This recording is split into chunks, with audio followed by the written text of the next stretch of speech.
Alors salut Franck, tout d'abord déjà merci de nous accorder du temps ce matin, ça fait plaisir de te recevoir je suis très content de t'avoir et bah je voulais revenir avec toi un petit peu sur ton parcours, sur ta saison avec le Stade Priochin, le parcours en Coupe de France aussi forcément la saison passée et puis toi aussi un titre individuel. Et pour commencer, bah, ma première question, je voulais savoir comment t'es venu cette envie de d'être gardien, tout simplement. C'est simple, c'est très simple.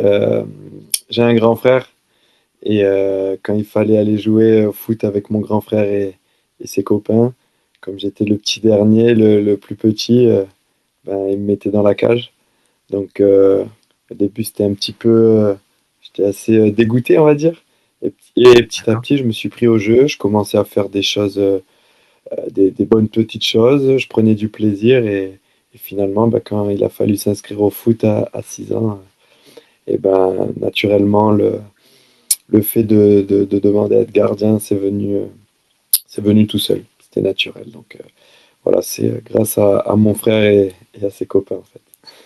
Donc c'est ton frère donc qui t'a donné cette passion. Et toi, à cette époque, est-ce que tu avais des références à ce poste-là ou pas tellement? C'est vraiment ton frère qui t'a donné, comme tu dis, cette envie d'être gardien?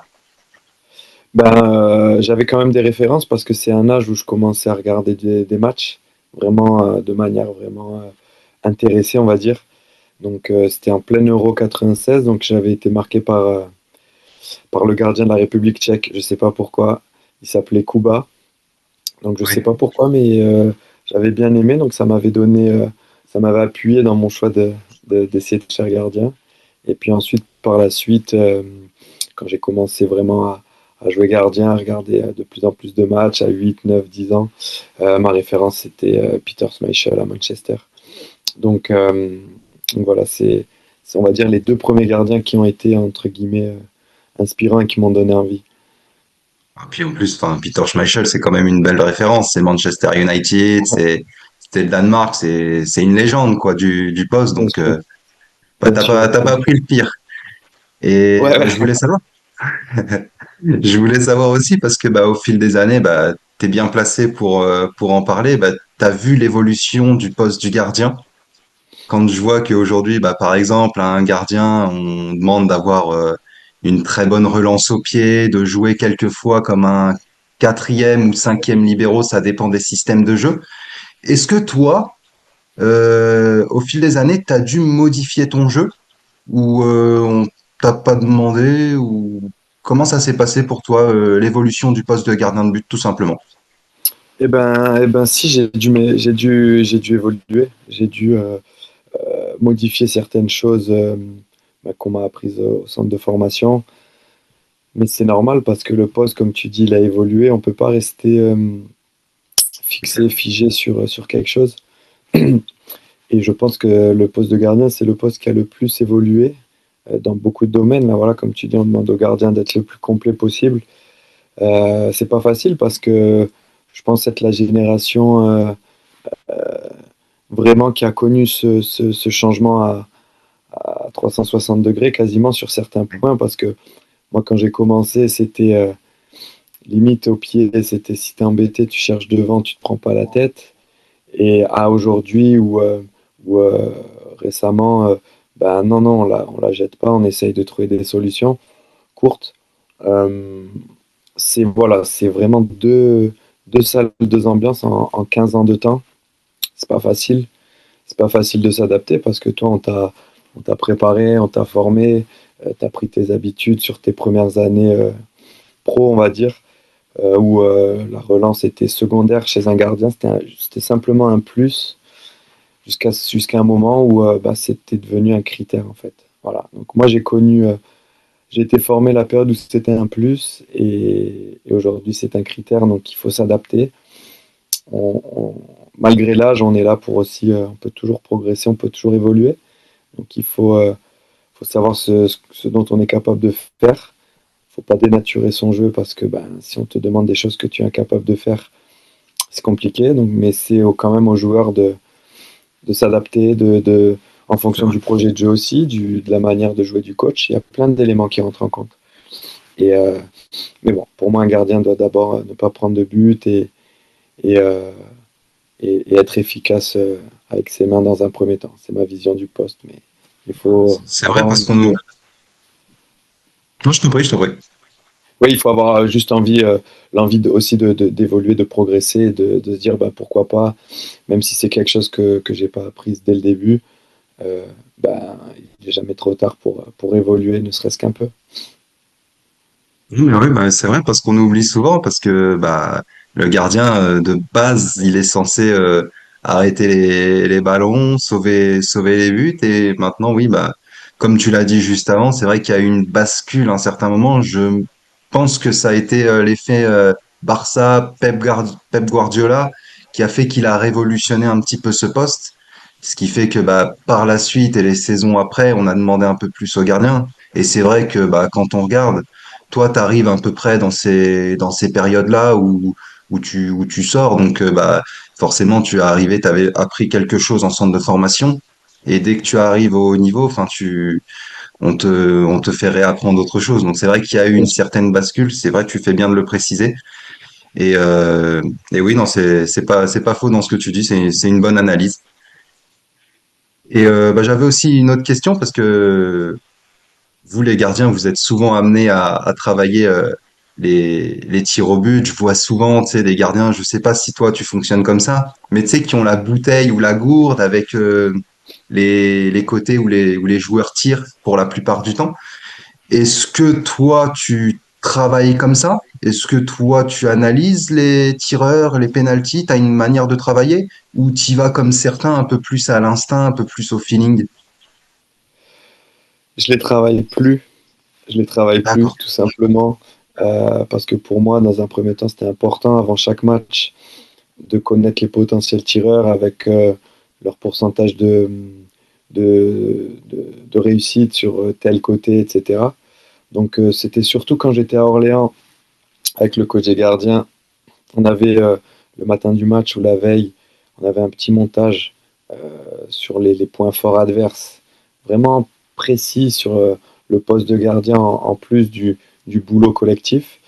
Et ça ne durait pas longtemps. Et à la fin ou au début, il y avait les deux, trois tireurs, euh, il y avait une image avec leur côté préférentiel en haut, en bas, à droite, à gauche, au milieu, avec réussi, pas réussi, des vidéos qui illustraient.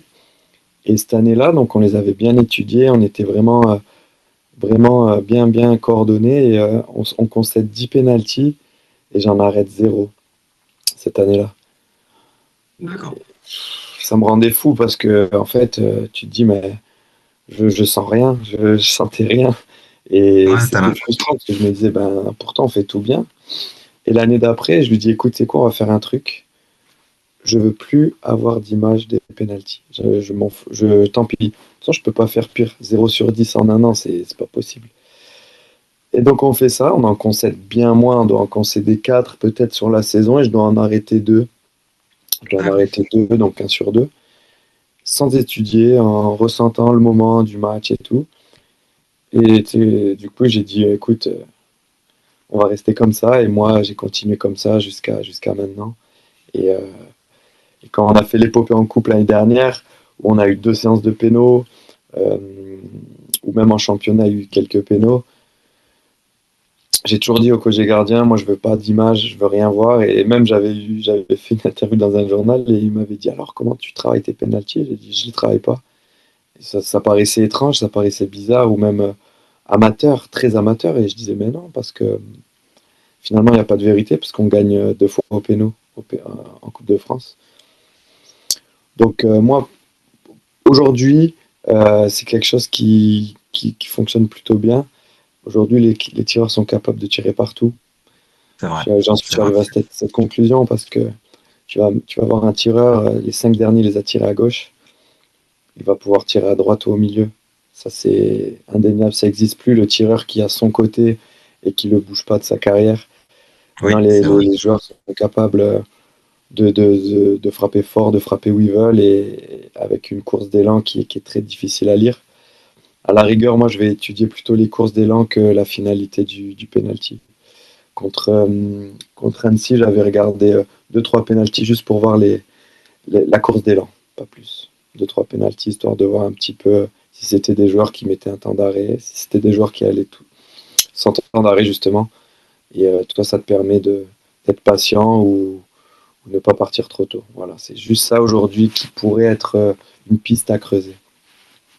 C'est très louable de ta part parce qu'en soi, maintenant, ça fonctionne. Comme tu l'as dit, avant, tu travaillais. Malheureusement, bah, tu avais pris tous les pénaltys que tu avais travaillé. Et là, quand tu te fies un peu plus à ton instinct, que quand tu te fais un peu plus confiance, bah, on se rend Mhm. compte que bah, c'est là que tu es un peu plus, que tu es beaucoup plus décisif, que tu es plus attentif, comme tu as dit, à la course d'élan du joueur. Je sais pas, enfin, j'ai pas envie non plus que tu donnes toutes tes techniques parce que Ah, il n'y en a pas, on sait jamais que les joueurs écoutent. finalement. Mais je pense que voilà, enfin, tu dois aussi t'appuyer peut-être sur le pied d'appui du joueur que tu dois regarder, ou je sais pas, les yeux. Enfin, ça doit être un petit jeu d'intox ou. Ouais, plein d'éléments, le moment du match. Tu regardes aussi comment le joueur a joué tout le long du match. S'il a fait une ou deux frappes dans le match, voir un petit peu dans quelle position, où est-ce qu'il a tiré. Si c'est un joueur qui a plus tendance à fermer le pied, ouvrir le pied. Ça, c'est des choses que tu ressens ou voilà, des fois ça s'explique pas. Mais, mais c'est vrai que voilà, j'étais arrivé à un point où t'arrives, il y a penalty, t'es sur ta ligne, et dans ta tête, tu dis, attends, il a tiré, sur les 5 derniers, il a tiré 3 fois à droite, 2 fois à gauche. Tu fais quoi? Tu vois? Donc dans ta Ah, tête, c'est vrai. tu dis, bah, il est capable de tirer des deux côtés, mais finalement, je suis avancé en quoi? Ah, c'est vrai. Le problème, j'étais sur la ligne, et en fait, malgré les infos, malgré le boulot du coach et gardien, t'étais même pas avancé, alors que là, tu es sur ta ligne, t'as aucune info, et ben tu le regardes, tu prends le temps d'analyser, tu n'as aucune info extérieure, et au moins déjà tu es décontracté, parce qu'en fait si tu as l'info et que tu vas de l'autre côté, tu dis ah mais oui mais on avait vu qu'il tirait plus de ce côté-là, et si tu vas de l'autre côté tu vas dire ah ouais mais il était capable de changer donc tu t'es pas écouté. Voilà, j'ai préféré m'enlever tout ça, et pour l'instant ça a payé depuis ces quelques années. C'est pas une technique infaillible, mais, euh, mais moi je suis plus à l'aise avec ça, et, euh, et à mon âge, bah, du coup, je me dis que on va rester sur ça pour l'instant, et après, voilà, toujours ouvert quand même à visualiser les courses d'élan. Ça, pour moi, aujourd'hui, c'est la clé, parce que les joueurs, ils peuvent ouvrir et fermer le pied à la dernière seconde. Pour moi, C'est c'est vrai. plus la course d'élan qui doit être analysée que le tir en lui-même, finalement. Bah, on espère que ça continuera de fonctionner pour toi J'espère sur les aussi. pénaltys. Et bah du coup, bah t'en parlais un peu plus tôt sur le parcours en Coupe de France. Moi, je voulais revenir avec toi sur ce beau parcours que vous avez fait là. C'était la saison passée, oui, c'est ça. Ouais. Euh, Quel a été pour toi vraiment le match marquant du parcours du Stade Briochin pour toi à titre personnel et à titre collectif? Quel est le match qui t'a le plus marqué? À titre personnel, ça va être le même qu'à titre collectif. D'accord. Parce que quand tu élimines Nice, le scénario du match où tu es mené 1-0 à la 88e, t'égalises à la 90e, tu te dis yes, on va se serrer les dents pour aller au péno. Déjà, aller au péno contre Nice, c'était en huitième de C'était finale, une perf? c'était une performance. Et comme on avait été plutôt performant, on s'est dit, ben voilà, entre guillemets, une chance sur deux de passer, quoi. C'est énorme contre une Ligue 1. Finalement, tu as la ressource pour marquer à la 94e ou 95e.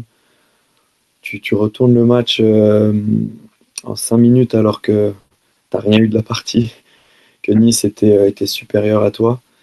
Et en fait, voilà, la coupe, c'est des moments que tu n'arrives pas à expliquer. Aujourd'hui encore, quand on en discute entre nous, on se dit, mais qu'est-ce qui s'est passé? Tu vois, on ne sait pas ce qui s'est passé ce soir-là, finalement. Le stade plein, notre petit stade à l'anglaise, tu vois, tu fais 5000 personnes, plein à craquer, le bord C'est du vrai. terrain rempli. Un soir, et il y avait un peu de brume, c'était à l'anglaise. C'était vraiment une soirée spéciale, et bah, c'est ce match-là, clairement, par rapport à la perf, par rapport à l'ambiance. Et c'est vraiment ce match-là qui ressort. Après, le PSG, c'était notre petite finale à nous. On savait que c'était impossible, que même le 0,5% de chance, tu l'avais quasiment pas. Nous, on a pu jouer à Rennes, donc on a pris du plaisir. On a voulu tout miser sur le plaisir ce soir-là.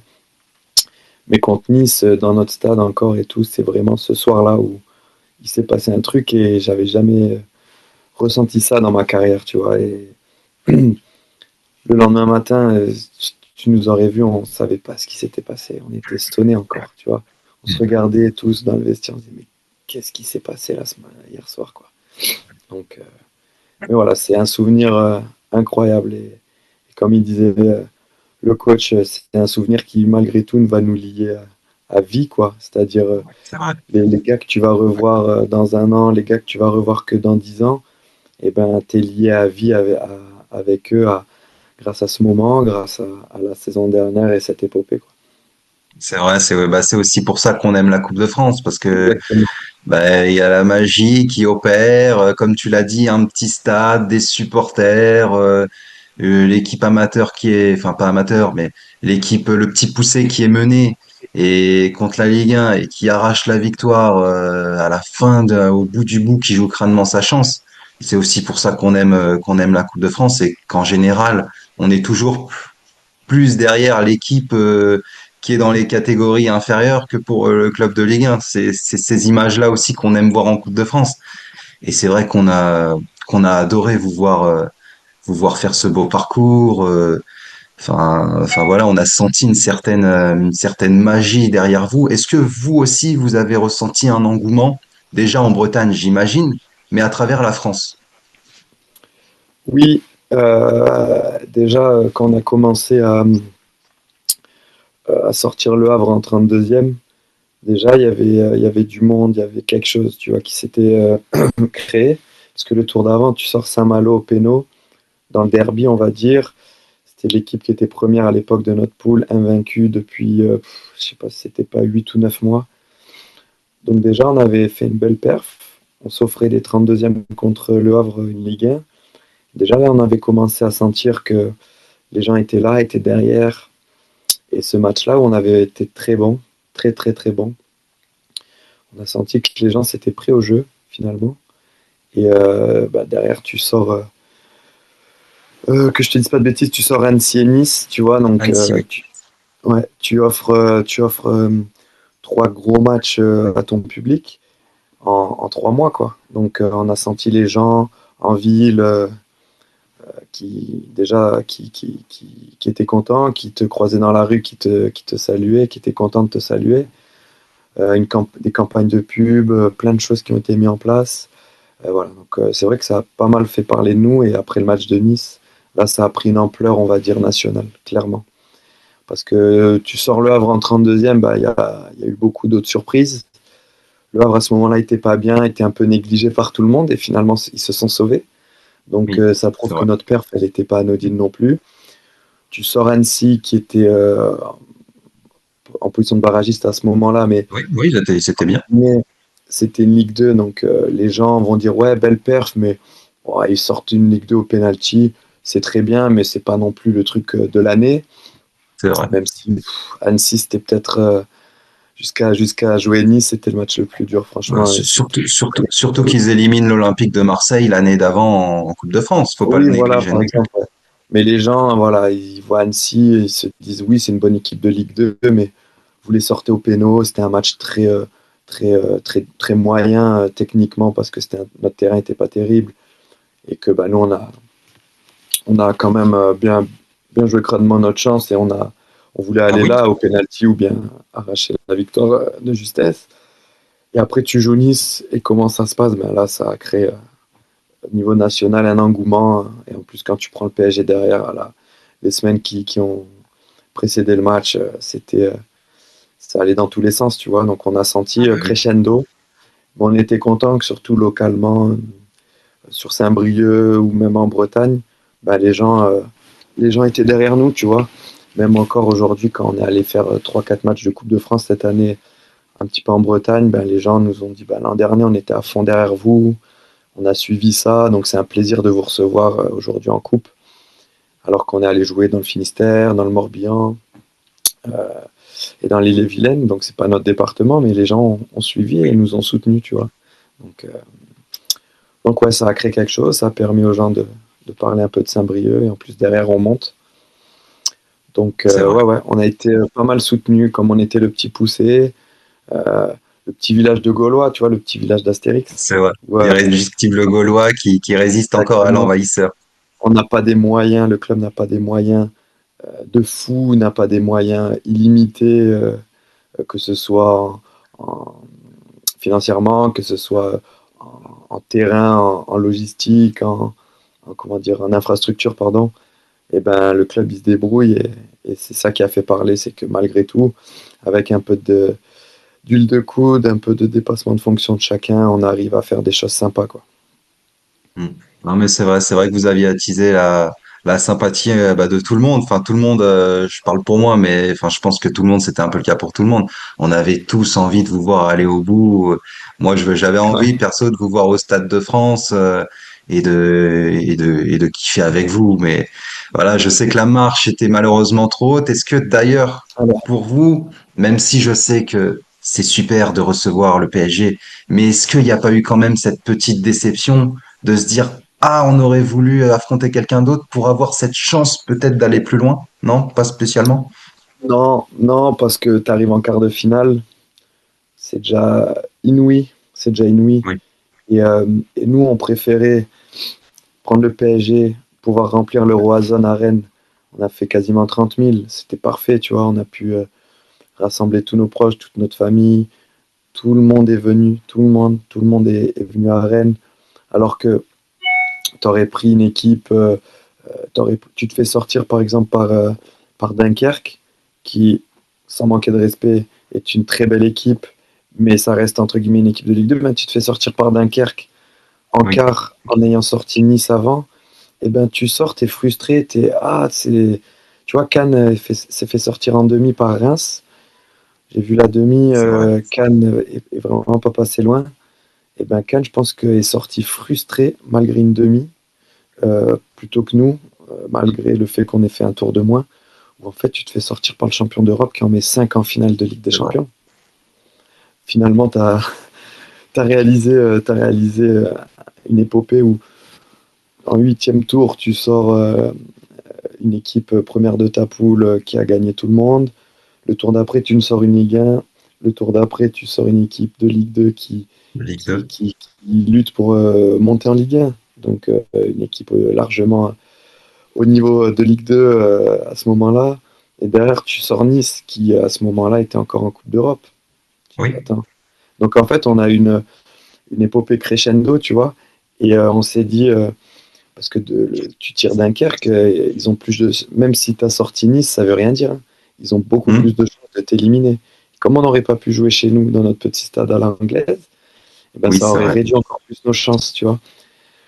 Donc finalement, on a pris Paris, on a dit, tu sais quoi, c'est le mieux, c'est le meilleur tirage possible. Franchement, on a fait une belle fête et on s'est régalé. Et on a pris du plaisir malgré les 7 buts. Mais voilà, Paris nous a beaucoup respectés. Ils ont joué à fond et ils ont été très classe, très bien. Rien à dire. Et du coup, ben, nous, derrière, moi qui regarde pas plus les matchs que ça chez moi, et ben, après ce match, et ben, je l'ai regardé en Ligue des Champions et j'étais à fond. Tu vois, j'étais à fond derrière eux Ouais. parce que je trouve qu'ils ont dégagé une image de champion quand on les a joués. Et je me suis dit, ben, d'habitude, j'aurais aimé qu'ils gagnent la Ligue des Champions pour un club français. Mais là, Ouais. cette année, j'étais encore plus au taquet, tu vois, plus content qu'ils gagnent, tu vois. Donc vraiment, c'était notre épopée, elle s'est finie en apothéose, finalement. Puis en plus, il y a une certaine fierté aussi de votre part de vous dire que bah, à l'arrivée, vous vous faites sortir quand même par le futur champion d'Europe et le Complètement, club qui complètement. rafle tout sur son passage en France depuis plusieurs années. Ah oui, oui, mais tu te fais sortir cette année-là par le champion d'Europe. Euh, le soir de la finale Ligue des Champions, on est en train de s'écrire quand il y avait 4-0, 5-0, on disait, oh, mais le rêve, ce serait qu'ils en mettent 7. Comme ça, on aurait fait aussi bien que l'Inter, tu vois. Oui, Mais oui. t'imagines, tu te fais sortir 7-0 par le champion d'Europe qui met un 5-0 en finale. C'est vrai. Tu C'est peux vrai, il n'y a pas de regret à avoir. Non, non, non. Et surtout derrière, cette épopée, elle nous a créé quelque chose pour la saison, tu vois. Elle nous a permis de finir l'année en pétard, quoi. Donc C'est c'était un tout, la Coupe de France. Souvent, les clubs disent, ouais, mais ça va te pomper de l'énergie, ça va casser quelque chose en championnat. Mais finalement, nous, ça a fait l'effet inverse. On était très fatigués en fin de saison. Des fois, avant les matchs, on sort de l'échauffement, on s'habillait, on se regardait, on disait, ça va? Non, je suis mort. Et toi? Je suis éclaté. Et finalement, ben, on arrivait à gagner les matchs parce qu'on on avait ce supplément d'âme que la Coupe nous a amené. C'est vrai que ça vous a transcendé et vous avez réussi quand même à monter cette même année. Si, ouais, si je dis pas de bêtises, vous êtes monté cette année. Ouais. Là où certaines équipes vont plus miser sur une compétition, on le voit par exemple avec certains clubs de Ligue 1 qui vont plus miser sur le championnat ou la Coupe d'Europe et qui vont perdre des points dans une compétition ou plus dans l'autre. Là où vous, non, enfin, vous n'avez pas fait de différence, vous avez joué à fond votre carte en Coupe de France. En championnat, vous n'avez pas baissé les bras et vous avez été récompensé à la fin. Donc, j'ai envie de dire que demande le peuple. Ouais, non, c'est clair. C'est clair. Ben, en fait, on n'a pas forcément réfléchi. On savait que, en fait, on était dans un mood en début d'année civile, donc en janvier. On s'est dit, les gars, on est bien en coupe. Euh, Prenons vite les points en championnat voilà, pour jouer le haut de tableau tranquillement, pour pas se prendre la tête. Et, euh, et la coupe, en fait, elle nous a cultivé ça. Et en fait, t'en gagnes un, t'en gagnes deux, t'en gagnes trois. Entre-temps, tu passes deux, trois tours de coupe. Puis tu te retrouves là-haut, tu dis, bon, allez, on va essayer d'aller titiller Saint-Malo, qui était en feu à ce moment-là.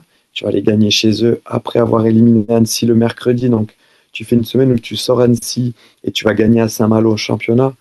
Tu dis, ah ouais, ouais, d'accord, ok, ça peut être une fin de saison sympa, tu vois. Tu es qualifié en huitième, tu sors Saint-Malo. Et puis ensuite, tu vois que devant, ça se casse un peu les dents. Toi, tu prends des points, tu gagnes des matchs un peu à l'arrache avec la réussite. Au Tu mental. provoques. Et en parallèle, tu es toujours en coupe, tu cultives ça en fait. Et c'était c'était au-delà du foot, quoi. On a vraiment créé une aventure humaine et c'était, arrosé par notre saison, elle a été arrosée par la coupe. Quand le championnat c'était délicat. Et ensuite, ben, la coupe nous a un petit peu fait du bien. Donc derrière, en championnat, ça s'est retranscrit. Et entre-temps, on a eu nos deux derniers tours de coupe. Donc finalement, on était sur une très belle dynamique. C'est vrai, c'est vrai. Et d'ailleurs, bah, sur cette belle épopée que vous faites en Coupe de France, est-ce que tu as une anecdote sympa de vestiaire à nous partager? Euh, Qui t'a marqué bien sûr, que tu peux raconter, hein, bien sûr. ouais, non, non, mais non, non, il y en a pas mal, tu vois, on a vécu des belles choses, mais le plus rigolo, on va dire, ce qui est vraiment décalé, c'est que en fait, le lendemain de la victoire contre Nice, notre joueur qui met un doublé contre Nice, c'est notre défenseur central, qui n'a pas mis de but de l'année, à part ses deux buts contre Nice. Donc c'est incroyable, surtout le deuxième où il se retrouve aux avant-postes à la 95e. Comme un numéro 9. Fois, alors qu'on joue complètement les pénaux, nous. On fait tout pour jouer les pénaltys, finalement, c'est C'est vrai, je hallucinant. m'en souviens. Et en fait, dès le lendemain, vu que lui, en parallèle, est courtier en assurance, recevait des appels de partout, de partout, de partout. Des gens qui l'appelaient de Marseille.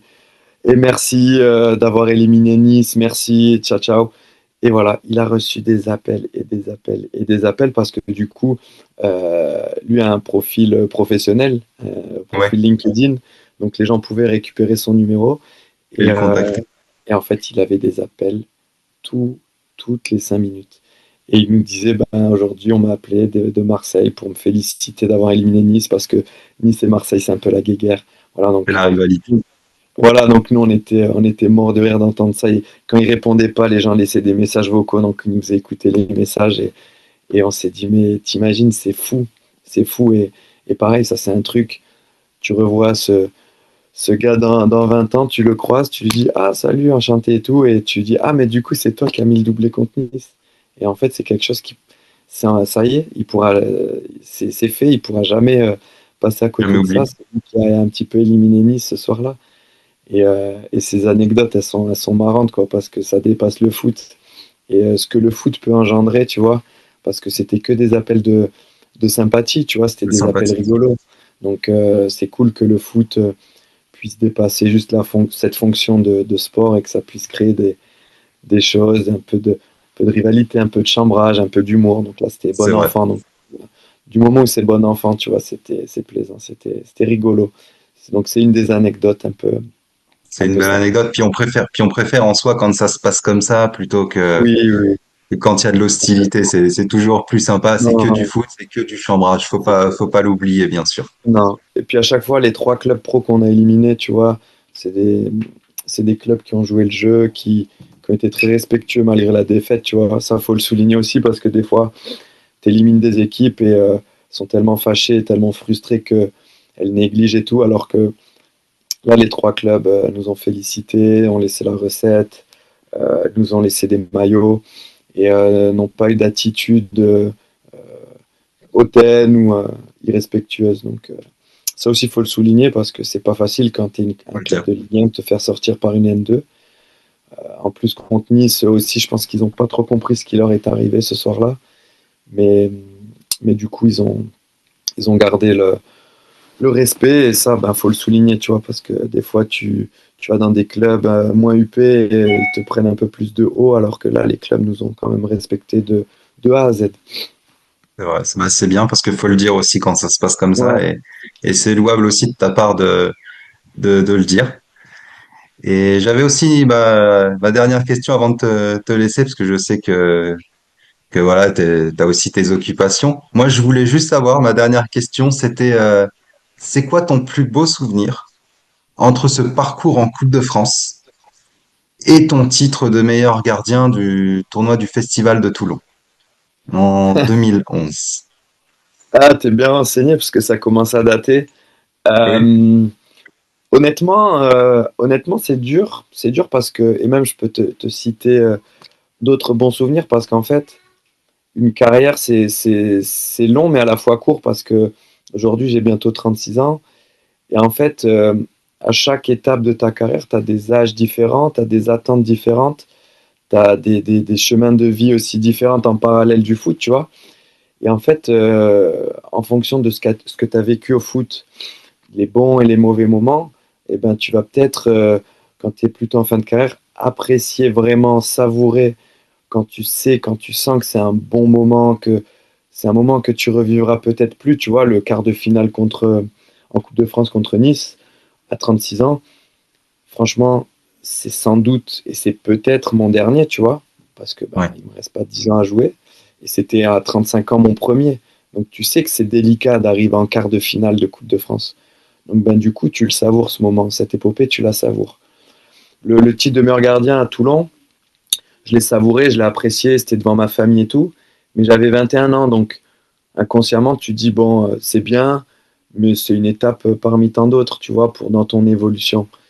Et après, tu te rends compte que le foot, c'est pas facile, que tu as des coups durs, que derrière, tu fais le tournoi de Toulon, puis derrière, même pas un an après, tu es un peu mis à la cave à Martigues National où tu fais 8 9 matchs sans jouer en cours de saison, tu te dis, ouf, ah ouais, ok, d'accord. Ben, un premier coup dur. Et en fait, plus tu avances et plus tu te rends compte que chaque bon souvenir, chaque bon moment surtout, il ben, faut qu'il se transforme en bon souvenir. Et donc pour moi, les deux sont des bons souvenirs, mais je l'ai mieux vécu, celui de Nice, fin de l'épopée, parce que tu sais que c'est dur d'en arriver là. Alors qu'à 21 ans, t'es fougueux, tu sais pas que c'est pas facile d'avoir décroché ce titre. Et ben, en fait, si j'avais décroché ce titre avec l'état d'esprit de 35 ans, ben, je l'aurais savouré à fond, tu vois. Mais bon, c'est ça qui fait le charme aussi, c'est que quand tu as 21 ans, ben, tu as 21 ans. Et voilà. Donc, chaque année, chaque saison, elle t'apporte des choses, des bonnes choses, des moins bonnes. Elle t'apporte des bons souvenirs. Et en fait, il faut se rendre compte qu'il faut les vivre au taquet, les savourer. Et une fois qu'après c'est fini, ça devient un souvenir.